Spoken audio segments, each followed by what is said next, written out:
જય ગણપતિ બાપા જય અંબેમાં. મિત્રો, અમે લોકો રાતના ગણપતિ લેવા ગયા. ગણપતિના મૂર્તિ અલગ અલગ અમે જોઈ. ગણપતિ બાપાને અમે લાઈનમાં થોડી વાર ઊભા રહ્યા. પછી ગણપતિ લઈને અમે ઘરે આવ્યા અને સાંજે રાતે લઈને આવ્યા. સવારે ગણપતિ બાપાની આરતી ઉતારી, ગણપતિ બાપાની પૂજા કરી, સ્થાપના કરી અને 56 ભોગ ચડાયા. અને છોકરાઓને બધાએ આરતી ઉતારી, બાળકોએ, અમે લોકો બધા ધૂમધામ 5 દિવસ ક્યાં વયા ગયા એ બી અમને ખબર નહીં પડી.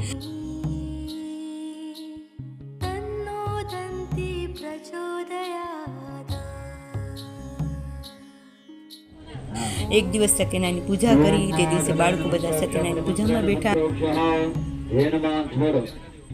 અરે ડાબો હાથ મોઢા આગળ રાખો.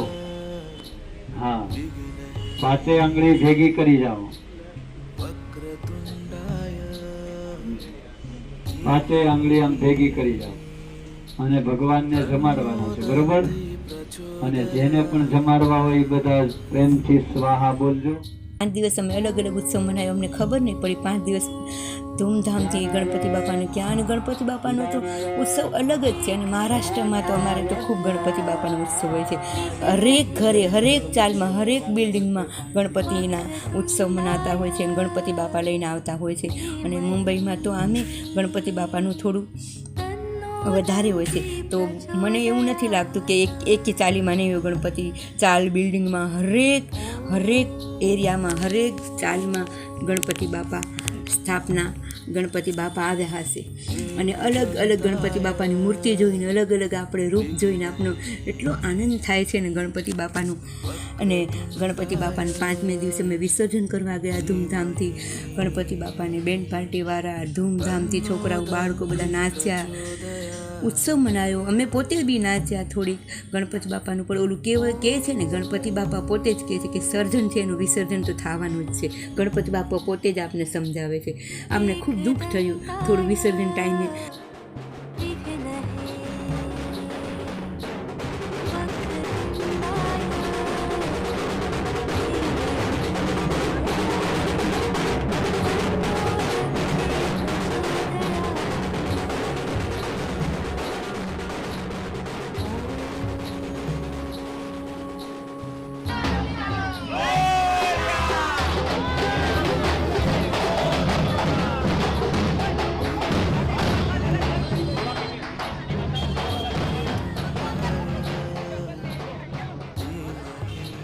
વિસર્જન કરીને આગલા દિવસે અમારા એરિયામાં એક દહીસરમાં એક વિઠ્ઠલ મંદિરનું ફેમસ મંદિર છે. ત્યાં ગણપતિનો શો હતો. અને એ તો 50-60 વર્ષથી ગણપતિ, જૂના ગણપતિનું જૂનું મંદિર છે. અને 50-60 વર્ષથી શો ગણપતિના અલગ અલગ હોય છે. તો આ વખતે એવું નાટક હતું ગણપતિનું. વૃદ્ધાશ્રમમાં વૃદ્ધ લોકોને આશ્રમમાં મોકલે છે. આજકાલની જનરેશન લોકો કોઈ ટાઈમ નથી આપી શકતા, તો કમાવામાં બિઝી થઈ ગયા છે. તો એની માટે વૃદ્ધ લોકોને ટાઈમ નથી આપી શકતા. તો વૃદ્ધ લોકોને થોડું નાની વાતમાં ખોટું લાગી જાય છે. તો વૃદ્ધ લોકો પોતે કહે છે કે અમને કોઈ, આજકાલની જનરેશન લોકો કોઈ ટાઈમ નથી આપી શકતા, પૈસા કમાવામાં બિઝી થઈ ગયા છે. અને આજકાલમાં પૈસાથી બી પૈસા કમાવા જ પડે છે, પૈસા વગર બી કંઈ ચાલતું નથી. પણ થોડો ટાઈમ વૃદ્ધ લોકોને તમે એની વાત સાંભળો, તમે એનું વૃદ્ધ લોકોની વાતને ટાઈમે જમવા આપો, થોડો એને ટાઈમ કાઢો, એને વાતચીત કરો કે આજ શું દિવસ કેવો પસાર થયો, એવું બધું કરો તો વૃદ્ધ લોકોને થોડું આનંદ રહે. પણ આપણે આજકાલની જનરેશન એવી થઈ ગઈ છે કે પૈસા કમાવા બીજી થઈ ગયા છે અને કોઈ એની વાત સાંભળતું નથી વૃદ્ધ લોકોની. એટલે વૃદ્ધ લોકોની માટે થઈને એ લોકોને આશ્રમમાં મોકલી દે છે વૃદ્ધ લોકોને. બીજું એવો શો હતો નાટકનો વિઠ્ઠલ મંદિરમાં.